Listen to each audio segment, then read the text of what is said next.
Meus queridos irmãos, eu quero te convidar nesse momento a pegar o seu exemplar da Palavra de Deus e abri-la no livro de Ester, capítulo 4, versículos 15 e 16. Se você estiver com a sua Bíblia em mãos, esse livro fica ali antes de Jó, bem pertinho de Salmos. Você abrindo em Salmos, um livro antes é Jó, e antes de Jó vem Ester. Ester, capítulo 4, versículos 15 e 16. E diz assim a palavra do Senhor: Então Ester mandou esta resposta a Mardoqueu: vá reunir todos os judeus que estão em Susã e jejuem em meu favor. Não comam nem bebam durante 3 dias e 3 noites. Eu e minhas criadas jejuaremos como vocês. Depois disso irei ao rei, ainda que seja contra a lei. Se eu tiver que morrer, morrerei. Quero ler mais uma vez. Diz assim: Então Ester mandou esta resposta a Mardoqueu: vá reunir todos os judeus que estão em Susã e jejuem em meu favor. Não comam nem bebam durante 3 dias e 3 noites. Eu e minhas criadas jejuaremos como vocês. Depois disso irei ao rei, ainda que seja contra a lei. Se eu tiver que morrer, morrerei. Irmãos, o livro de Ester, ele está na subdivisão da Bíblia como o último dos livros históricos do Antigo Testamento. Esses livros históricos começam ali em Josué, logo após os livros da lei, e vai até Ester, que nessa subdivisão da Bíblia é o último livro histórico. É um livro que tem uma história muito bonita. Se você não conhece, eu quero te sugerir como leitura para essa semana. Ele tem apenas 10 capítulos e você consegue ler esse livro de uma forma muito tranquila. E de forma muito resumida, porque eu li apenas 2 versículos de 10 capítulos e não dá para que apenas nos 2 versículos que eu li você entenda tudo o que aconteceu nesse contexto, mas de uma forma muito resumida, o livro de Ester, ele narra a história de uma mulher, de uma jovem judia chamada Ester, que logo após o período de cativeiro, o período do exílio, onde o rei Ciro ele permite que os judeus pudessem voltar para a sua terra natal, muitos judeus permaneceram na região persa, por já terem fincado raízes ali, por já terem sua vida acostumadas àquele lugar. E uma dessas pessoas de origem judaica que permaneceu ali foi essa jovem chamada Ester. E o livro de Ester, ele vai narrando como que Deus usou a vida desta jovem para impedir que todo o povo judeu morresse. Esse livro começa falando de uma rainha chamada Vasti, que foi deposta do trono. Então abre-se um concurso para ocupar o lugar desta rainha, E Esther é uma das jovens que se candidata a esta vaga, e ela ganha graça aos olhos de todos que estavam envolvidos nesse processo, até que ela também ganha graça aos olhos do rei, e ela é então escolhida para ser a rainha no lugar da rainha Vasti, que havia sido deposta do seu cargo. E no momento em que Esther se torna rainha, havia um personagem no livro chamado Amã, que ele se tornou um grande inimigo dos judeus. Então ele conseguiu que o rei emitisse um decreto, onde todos os judeus naquele reino seriam mortos. E Esther, ela é instrumento para trazer salvação a todos os judeus. Esses versículos, apenas esses 2 versículos que nós lemos, narram um momento em que Esther, orientada por Mardoqueu, que era seu parente, ela convoca todo o povo judeu a jejuar durante 3 dias e 3 noites. Pois no final deste jejum, contrariando uma regra cultural, que uma rainha não podia ir até a presença de um rei sem ser chamada, após esse período de 3 dias de jejum, Esther iria se colocar diante do rei para interceder em favor dos judeus. Então ela convoca, irmãos, todo um povo a orar. Ela convoca todo um povo a jejuar. Eles assim fazem. Ela vai até a presença do rei e ela consegue êxito naquilo que ela iria buscar. Há então um novo decreto por parte do rei. Aquele que era o perseguidor dos judeus, que é Amã, é morto. E todo o povo judeu tem salvação, tem livramento, porque uma vez condenados à morte, eles foram libertos desta morte. E este livramento é comemorado até hoje, irmãos, no meio do povo judeu.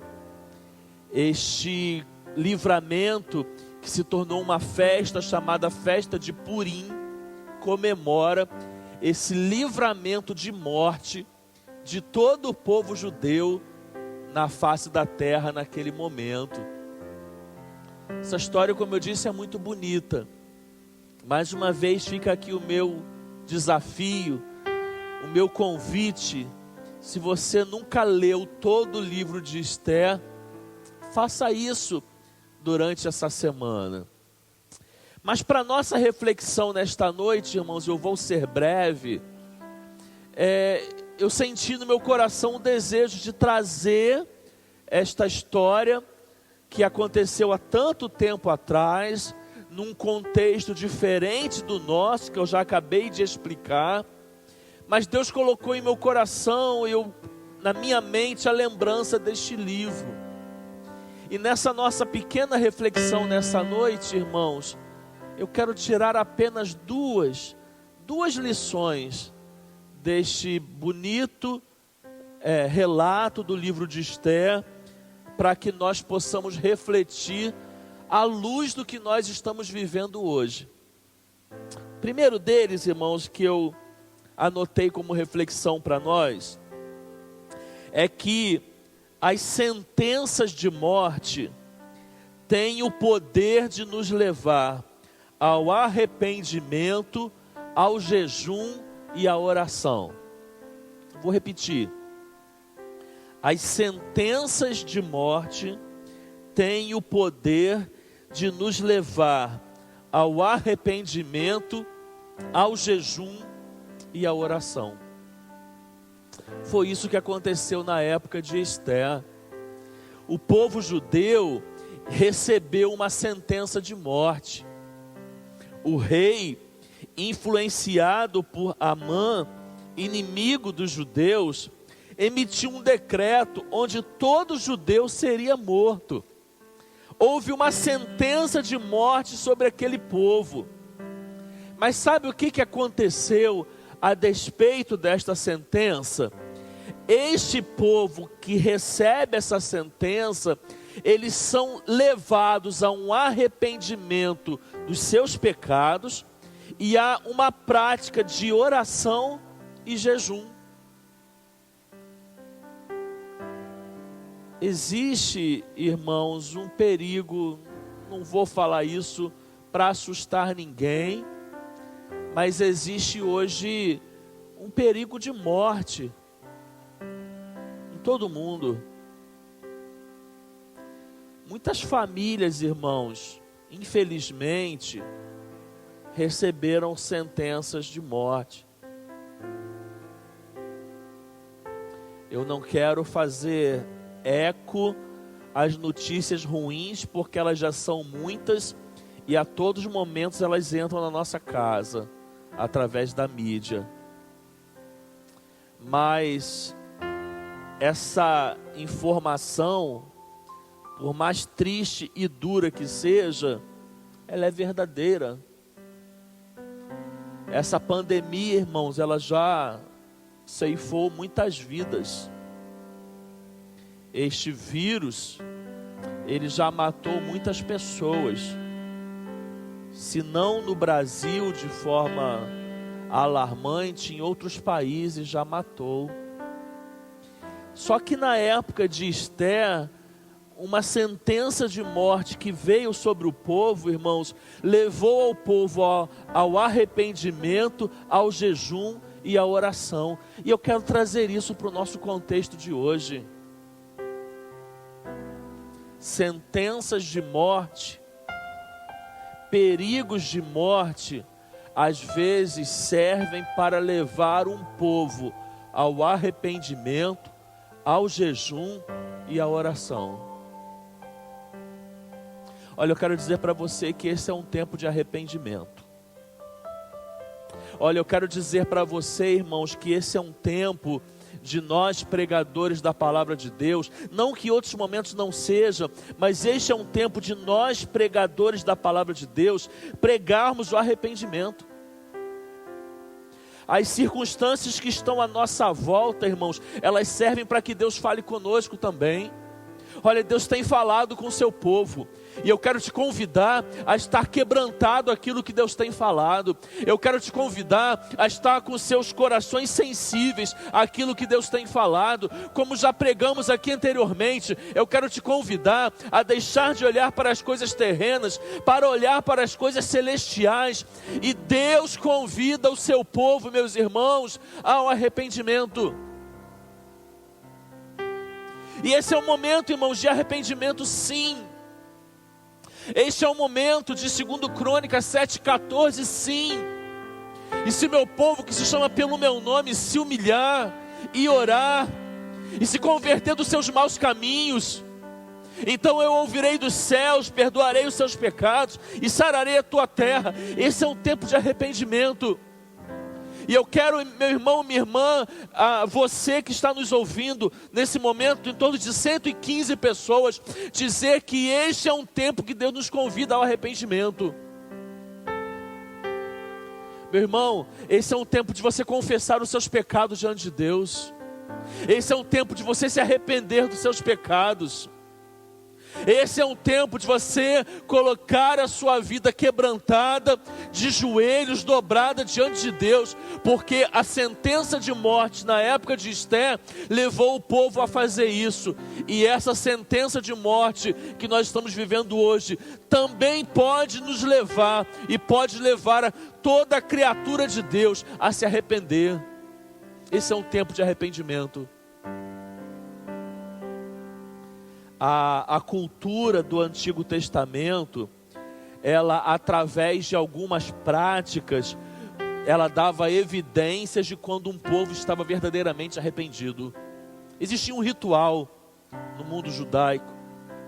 Esse ritual era se vestir de sacos, jogar cinzas sobre a sua cabeça. Existia um ritual do contexto da época, mas esse ritual, ele mostrava um indício, mostrava que aquele povo estava verdadeiramente arrependido. E o povo, irmãos, os judeus da época de Esther, se arrependeu. Olha, que esse seja um tempo, irmãos, que todos nós possamos ver indícios verdadeiros de arrependimento.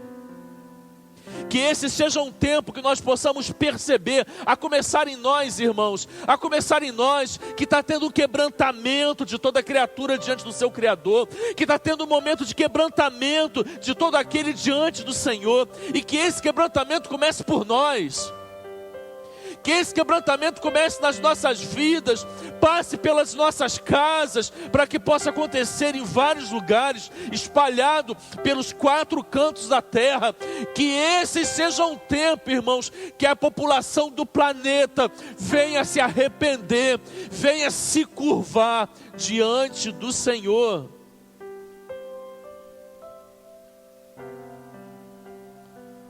Arrependimento, irmãos, não tem como falar disso sozinho, e o livro de Esther é muito rico nisso também. Arrependimento que gera jejum e gera oração. O povo se arrependeu, mas ao se arrepender o povo dobrou o seu joelho e o povo orou. Ao se arrepender o povo dobrou o seu joelho, o povo orou e o povo jejuou. Com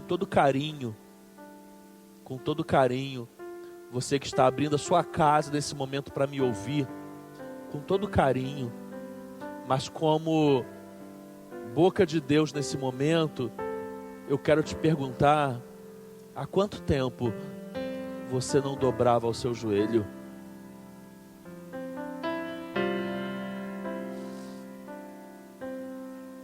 Há quanto tempo você não se curvava diante de Deus? E se você ainda não o fez, o que você está esperando para fazer?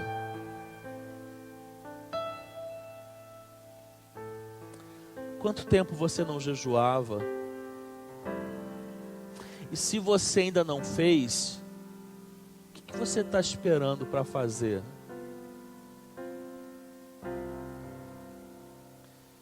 Então, irmãos, nós temos aqui no livro de Esther um cenário que trazia uma sentença de morte, mas essa sentença de morte, embora no seu contexto fosse algo ruim, leva um povo a se arrepender, a orar e a jejuar. Tem frases que a gente pode dizer nesse momento, que a gente, para quem não tem discernimento, pode ser visto até como louco. Mas eu tenho dito, eu quero repetir, que essa situação, por mais caótica que seja, pode nos trazer preciosas lições e ensinamentos para a nossa vida. Essa situação, por mais pesada que seja, pode fazer com que cada um de nós saiamos dela muito melhores do que quando iniciamos. Um rei, no contexto de Esther, emite um decreto. Um povo estava sentenciado à morte, mas o povo se arrepende, o povo ora e o povo jejua. Com todo respeito, a gente sabe que hoje o mundo vive, principalmente o Brasil, uma guerra sobre ideologia, sobre política. Eu quero te dizer uma coisa. Eu fiquei muito triste hoje em ver vários crentes criticando aqueles que estariam jejuando.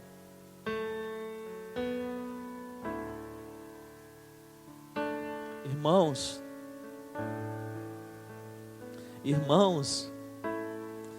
o contexto do coração, a intenção do coração, quem conhece é Deus. E cabe a Ele julgar, não a você, não a nós. E eu quero dizer para você, não importa se vai ter um dia certo, não importa se vai vir como recomendação de A ou de B, esse é um tempo da igreja do Senhor Jesus Cristo, jejuar e orar. Não importa se é dia 5 de abril, se é dia 6, se é dia 7, se vai ser por um dia, se vai ser por uma semana. Meu irmão, esse é um tempo de jejum, esse é um tempo de oração. E se você, por questões ideológicas ou políticas, ainda não se conscientizou disso, meu irmão, sai da rede social, vai para o teu quarto, vai dobrar o seu joelho e vai orar. Esse não é um tempo para guerra, não, irmãos. Isso é um tempo de oração. Isso é um tempo de arrependimento. Isso é um tempo de quebrantamento. Sai da posição de juiz, coloca na posição de servo. Vai dobrar seu joelho, vai falar com Deus. Vai pedir a Deus para que livre nossas vidas, nossas casas, nossa cidade, nosso estado, nosso país e todo mundo. Como que a igreja pode duvidar da prática da oração, da prática do jejum? Esse é um tempo de jejuar sim, irmãos. Esse é um tempo de orar sim, com as motivações corretas sim, com o entendimento e a interpretação bíblica correta sim, mas esse é um tempo de jejum, esse é um tempo de oração.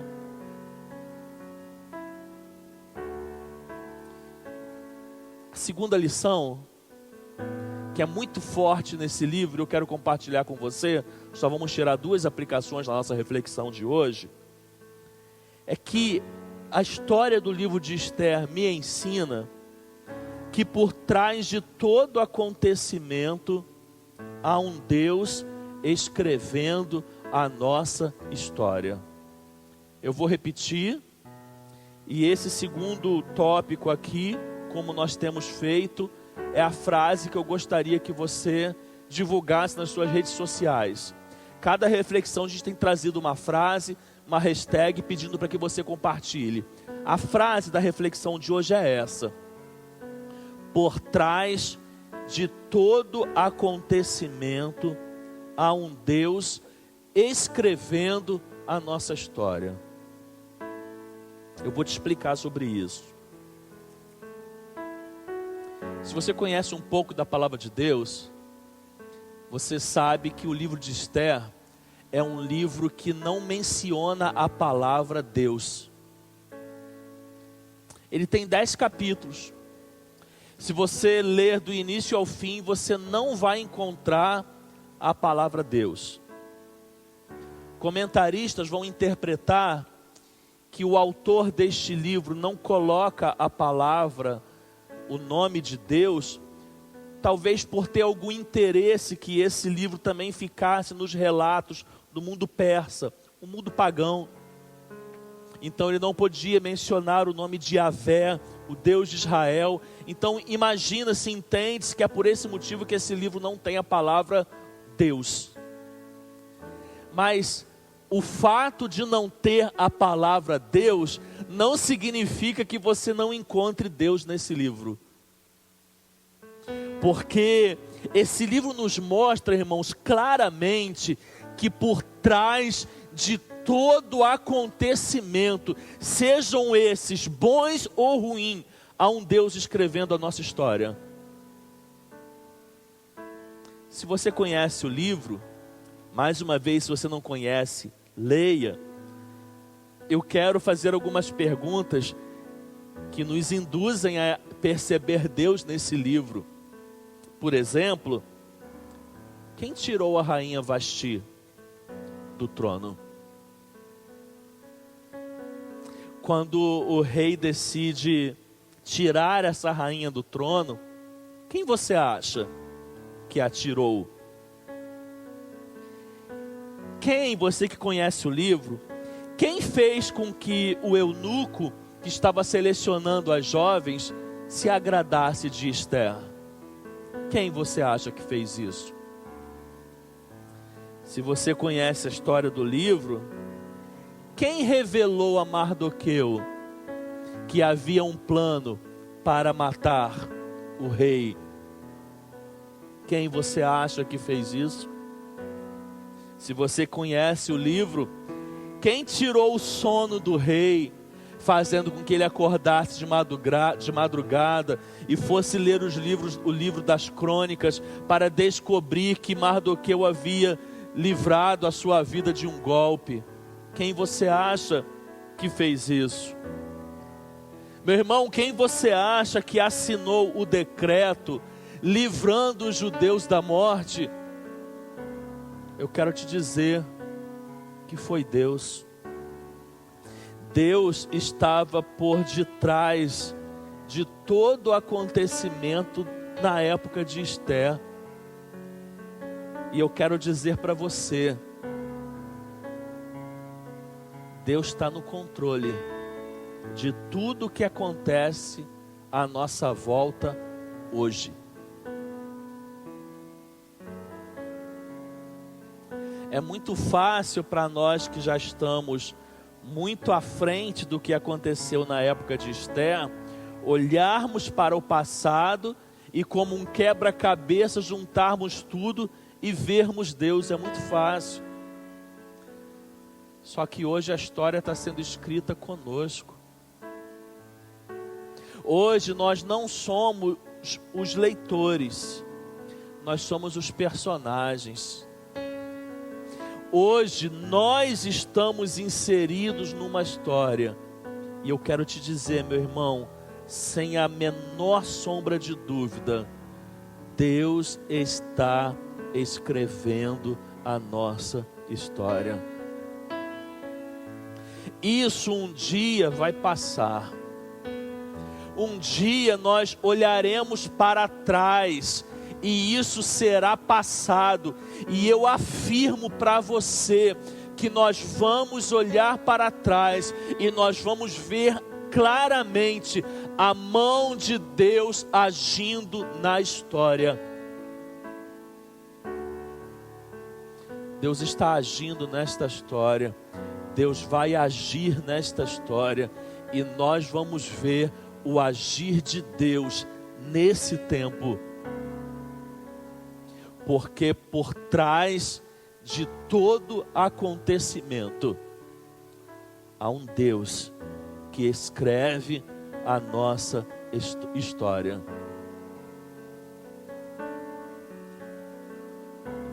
A situação pode ser crítica. Ainda assim, meu irmão, minha irmã, ela é permissão de Deus. E Deus está escrevendo a história que eu e você estamos vivendo. Encerrando a minha fala, que assim como no tempo de Esther, haja em nós, haja em todo o povo de Deus, haja em toda criatura espalhada pela terra, arrependimento, jejum e oração. E você pode ter certeza que essas são as armas que vão nos fazer prevalecer sobre essa circunstância. Que Deus abençoe sua vida, que Deus abençoe sua casa, em nome de Jesus. Te convido a fazer da sua casa, do lugar onde você está agora, um momento de oração. Pai, nesse momento, Pai, nós temos o privilégio de, cultuando com nossos irmãos, Pai, nós podemos orar ao Senhor. Esse é o momento que nós temos o privilégio de orar não apenas sozinhos, mas orar com a sua igreja. Esse é o momento que a sua igreja reunida, Pai, ainda que não todos nesse lugar, levanta um clamor ao Senhor. Esse tem sido um tempo de oração. Muitos no dia de hoje, em vários lugares desse Brasil, estiveram orando ao Senhor, levantando um clamor ao Senhor. E nós queremos, como igreja, nesse momento, também orar ao Senhor. E o nosso pedido, Deus, ele não é outro, o Senhor já conhece muito bem o nosso coração. Nós pedimos, Deus, por nossas vidas, por nossas casas, por nossas famílias, por nossa cidade, pelo nosso estado, pelo nosso país e por todos os países espalhados pela face da terra. Nós pedimos, Deus, para que o Senhor possa intervir, agir, Deus, no meio do teu povo, em meio a essa crise, Senhor, a essa pandemia. Uma crise que já matou, Senhor, algumas pessoas, que tem levado outras, Senhor, a um estado de enfermidade. E nós pedimos, Deus, nós continuamos intercedendo ao Senhor. Pai, intervenha nessa situação. Venha com as tuas mãos santa e poderosa mudar, Deus, estas realidades. Mais uma vez nós pedimos para que as previsões, Senhor, nas nossas cidades, no nosso país e no mundo, elas não prevaleçam, Pai. Que haja uma intervenção sobrenatural, que pessoas, Deus, iluminados pelo Senhor, possam descobrir, Deus, tratamentos, Senhor, eficazes, Senhor. Deus, tenha misericórdia do teu povo. Aqueles que estão, porventura, Deus, enfermos neste momento, cura, Senhor, os teus filhos. Cura cada um, visita os hospitais, Pai, visita os lares, Senhor, restabeleça a saúde de cada um, Deus. Nós pedimos por cada família aqui. Quantos pedidos, Deus, nós tivemos aqui, oração pela família. Deus abençoe as famílias, Deus. Abra portas de emprego, mesmo num cenário de crise, nada é impossível para o Senhor. Abra portas de emprego para aqueles que necessitam, Pai. Aqueles que estão com seus empregos, Pai, que eles permaneçam assim, que não venham sofrer o desemprego, Deus. Que a situação econômica, Senhor, ela não venha trazer danos ainda maiores, Pai. Cada um continue tendo condições de trazer o sustento para a sua casa, Pai. Em nome de Jesus, nós pedimos, Deus, pelo irmão do Elias, Deus, que está enfermo, Pai, visita, Senhor, cura ele, Deus, restabelece a saúde dele. Nesse momento de dificuldade, Senhor, de tratamento médico, abra portas, coloque especialistas para cuidar dele, Senhor, que ele possa ter sua saúde, Senhor, restabelecida. A todos os enfermos, Pai, ou pessoas em recuperação, abençoe a cada um. Deus, nós pedimos pela tua igreja, Senhor, e por cada igreja nesse momento que não tem podido celebrar ao Senhor dentro do templo. Que tão logo isso venha passar, que o teu povo possa estar congregado, Senhor, em comunhão uns com os outros. Mas, Pai, neste tempo que estamos passando, ainda que difícil, Senhor, nos ilumine com teu Espírito Santo, para que possamos tirar as maiores lições para a nossa vida, que possamos fazer as melhores reflexões, Deus, e que esse também seja um tempo de crescimento e de amadurecimento. Abençoe o teu povo, Pai. Se o Senhor não edificar a casa, em vão trabalham os que a edificam. Se o Senhor não guardar a cidade, em vão vigia a sentinela. Deus, edifica a nossa casa e guarda a nossa cidade. Eu oro em nome de Jesus. Amém e amém.